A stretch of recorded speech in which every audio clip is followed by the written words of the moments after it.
Welcome back to my backyard snack yard. It's a really sunny day here in the end of September, and I have noticed that some of my kiwi berries are ripe. So it's time to go and pick some. Let's go past our apple tree here. All the apple trees are really full of fruit this year. Look at all those red ones up there. This is a Cox Orange Pippin, and they're really turning bright red in the sun. They're a really delicious dessert apple. They're supposed to be more orange than red. But over here, along the wall, or the trellis, we have our kiwi berries.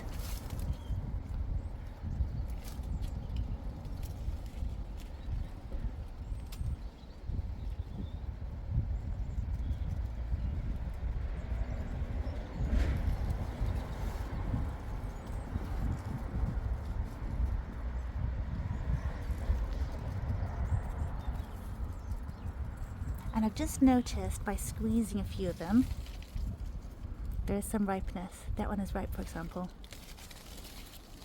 Let's just have a look at it. See the size? If I could focus. It's a beautiful size. It's like a large berry.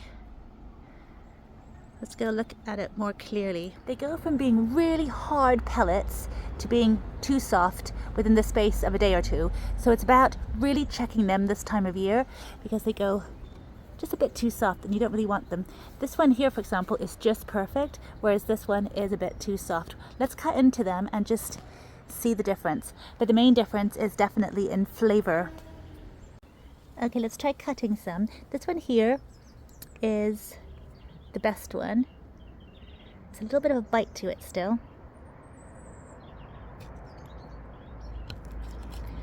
And look at that, even though they look like smooth skinned on the outside, they're beautiful and kiwi-like on the inside, and they have seeds, even though they're not fertile. These ones, at least mine, have not been pollinated by a male plant, and usually with other kiwi plants you do need to have a male plant and a female plant present, but these ones, they can produce fruit parthenocarpically, which means without those two different sexes present. So it's a different kind of pollination, and actually the plant I have is called Issai. It will produce better and more fruits with a pollination partner. So I have bought some pollination partners, but they're not flowering yet, so we haven't benefited from having them in the garden just yet. Let's try this guy. He is more soft, probably more sweet, but a little more smushy. Yeah, he's just a little overripe, but they are just the sweetest, cutest little things.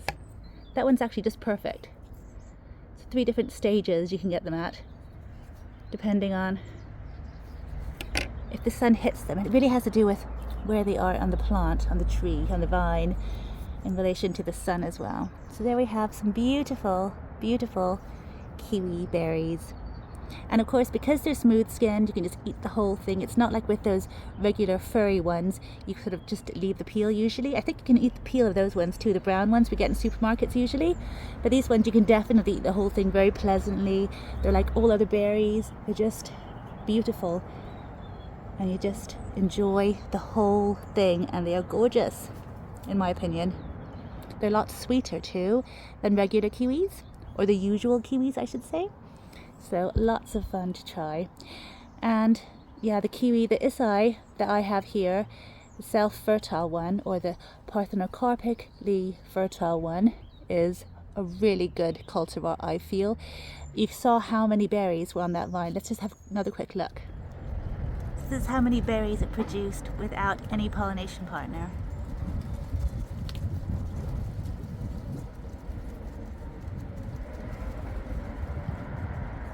So it's really impressive. It's been a really good sunny year for it too, which must have helped. And it's a few years old now, but it did produce fruit the first year I planted it as well. So it's an early cropper, a good cropper, a young cropper, and a reliable one too.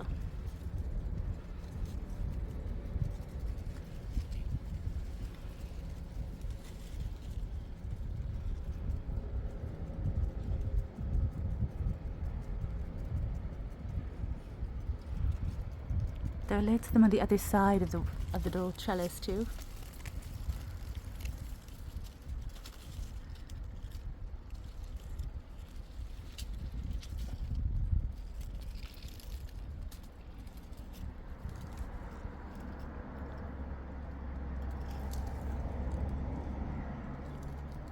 It really is a fun vine to grow, I feel.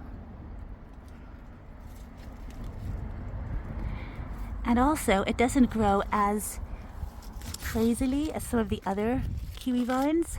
It's quite a slow grower, which is a good thing if you have a smaller garden.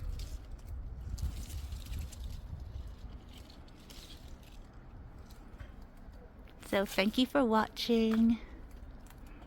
I'll see you next time. Bye for now.